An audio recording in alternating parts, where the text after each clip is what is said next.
सोचिए, एक पाकिस्तानी नाव, उस पर 9 मछुआरे, और फिर अंधेरे में एक ऐसा पीछा जिसने भारत की राष्ट्रीय सुरक्षा की नसों को कह सकते हैं झकझोर कर रख दिया। ये सिर्फ एक नाव के पकड़े जाने की कहानी नहीं है, बल्कि ये कहानी है उस बहुत ही पतली सी रेखा की जो एक मामूली गलती और एक बहुत बड़े खतरे के बीच खींची हुई है।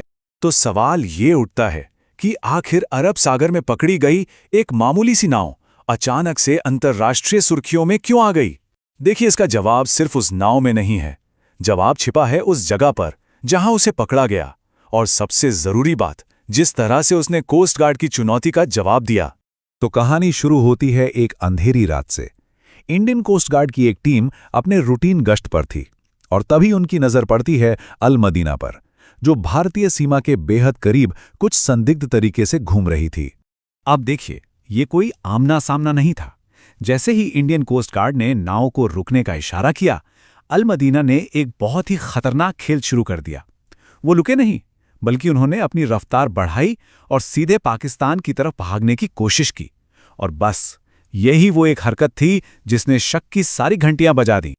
और उस तेज रफ्तार पीछा करने के बाद जब आखिरकार नाव को रोका गया, तो उस पर कौन थे? 9 लोग, 9 जिंदगियां, जो अब एक बहुत ही पेचीदा और गंभीर जांच के बिल्कुल केंद्र में आ चुकी थी।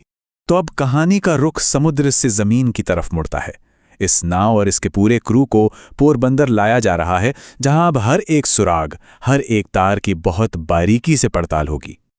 अच्छा, तो ये भागने की कोशिश इतनी बड़ी बात क्यों है?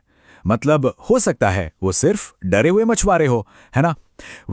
इसका जवाब छिपा है उस अदृश्य रेखा में जिसे हम IMBL कहते हैं। IMBL यानी इंटरनेशनल मैरिटाइम बाउंड्री लाइन। अब देखिए, समुद्र में कोई दीवार या तार की बाड़ तो होती नहीं है। ये तो बस नक्शे पर खींची गई एक लाइन है, और इससे पार करना, चाहे गलती से हो या फिर जानबूझकर, बहुत ही आसान है। और यहीं पर मामला 2 बिल्कुल अलग अलग दिशाओं में जा सकता है। एक तरफ ये एक सीधी सादी गलती हो सकती है, मतलब गरीब मछुआरे जिनके पास शायद अच्छे नेविगेशन उपकरण नहीं थे और वो रास्ता भटक गए। लेकिन दूसरी तरफ, और ये बहुत जरूरी है, 26/11 के मुंबई हमलों के बाद से भारतीय सुरक्षा एजेंसियां जरा सा भी जोखिम नहीं ले सकती। उस हमले के बाद अब भागने की किसी भी कोशिश को एक गलती नहीं, बल्कि एक संभावित खतरे के तौर पर ही देखा जाता है। और जब कोस्ट गार्ड अपने बयान में तेज और सटीक जैसे शब्दों का इस्तेमाल करता है ना, तो ये सिर्फ एक प्रेस रिलीज नहीं होती, ये एक सीधा संदेश होता है। एक संदेश कि भारत की समुद्री सीमाओं की सुरक्षा को किसी भी कीमत पर हल्के में नहीं लिया जाएगा। तो ठीक है, नाव और उसका क्रू अब पोरबंदर में है। अब सवाल यह है कि असल में उनके साथ होता क्या है? उनकी किस्मत का फैसला आखिर किया कैसे जाता है? अब यहां से शुरू होती है एक बहुत ही सख्त मल्टी एजेंसी जांच। ये कोई मामूली पूछताछ नहीं है, बल्कि ये एक गहरी पड़ताल है जिसके 3 मेन स्टेप्स हैं, और हर स्टेप अपने आप में बहुत महत्वपूर्ण है। इसे एक टीम वर्क की तरह समझिए। सबसे पहले इंडियन कोस्ट गार्ड नाव की पूरी तलाशी और शुरुआती जांच करती है। फिर आती है मरीन पुलिस और दूसरी लोकल एजेंसियां, जो मिलकर पूछताछ करती हैं। और इनके साथ साथ खुफिया एजेंसियां पर्दे के पीछे काम करती हैं।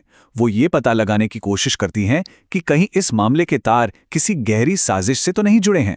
और पूछताछ में हर चीज की छानबीन होती है।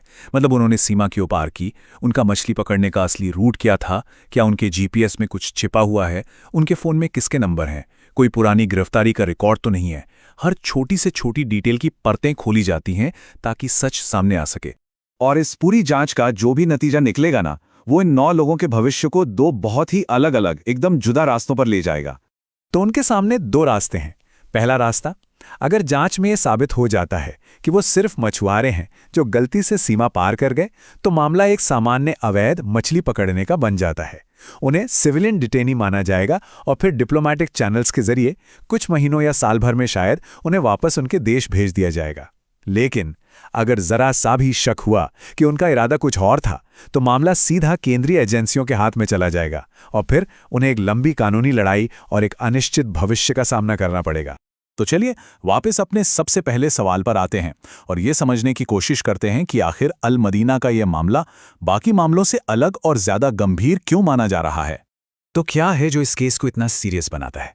असल में 4 बातें हैं। पहली, ये पूरा ऑपरेशन रात के अंधेरे में हुआ, दूसरी, नाव ने रुकने के बजाय भागने की पूरी कोशिश की।